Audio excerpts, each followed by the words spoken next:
Happy Leap Day, everyone. If you have a birthday today, happy birthday. It must be nice having a birthday every 4 years. Now that the Michigan primary election is over, and Arizona's, I've had people ask me why I have an interest in politics, and why I talk about politics in my videos.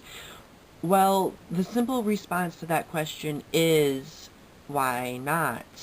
I mean, if I want change, or if anybody wants change in this country, or change in the government, or how things are going, you need to express interest in it. You can't just be like, oh, blah, blah, blah, blah, what's going on? I don't know. I mean, that's just not practical. And what mind boggles me, especially after Michigan's primary, is why Rick Santorum came so close to winning this state. You know, I've kind of made me feel a bit ashamed to live in Michigan. I mean, I know my entire county voted in a majority for Rick Santorum.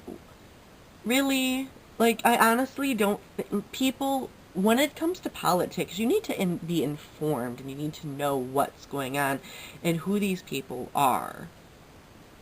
I mean, honestly, like, I've mentioned in the past that if I were to choose a Republican candidate, I'd probably aim toward Ron Paul, because I like his foreign policy. You know, there are other things that he's for that I don't agree with, but I like his foreign policy, and I think it's important to embrace his philosophy of wanting to bring everyone back to our country and focus on our own resources and our own economy instead of trying to police everyone else, because it takes a lot of our own resources to do it, and not to mention our lives.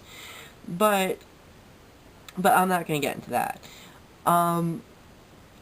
It's all about being informed of what these candidates want in their histories, and I know each of them have had iffy histories and have had issues with everyone, but I just think my generation in particular, instead of just being like, oh, politics bore me, or, oh, I don't care about politics, or, oh, politics mean nothing. No, politics mean everything.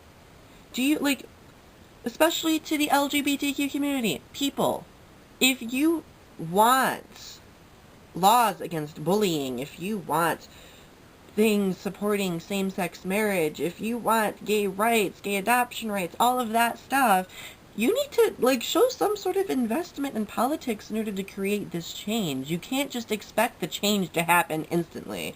You need to actually participate and make your voice heard in order for it to happen. Like, it's just not gonna, you know, come into existence out of nowhere. And honestly, I think the whole voting scenario in Michigan would have changed out so much differently if people in Michigan were more informed about what each of these candidates are about.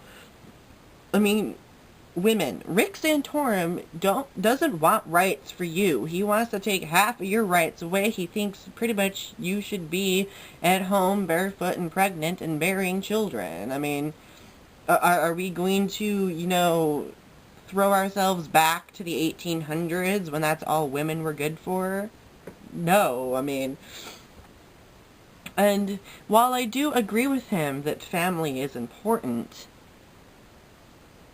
he doesn't really have a sense of equality when it comes to gender and stuff like that. And I know he'll probably say that that's not right, but by the way he talks, that's the case, and it just, I don't understand why he's so popular with women. Why?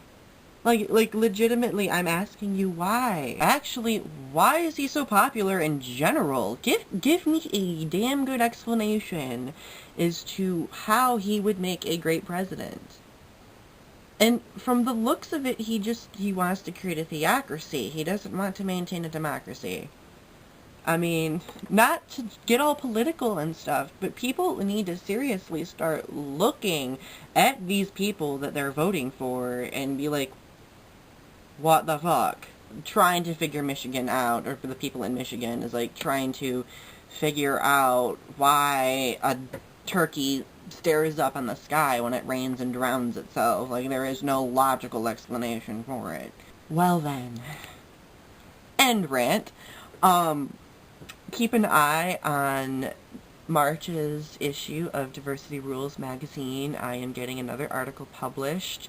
It's kind of a follow-up on the previous one that I had published in February about bullying and suicide. This one is going to talk more about bullying.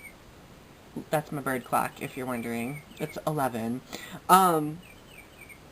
Basically, the article is going to talk about bullying, suicide, but how different methods of observing people in order to prevent these things from happening, because I really sincerely feel that a lot of it could be prevented if people just listened more and if people connected with one another through their own stories. But yeah, stay tuned to that. I'll probably post it on my Facebook or something.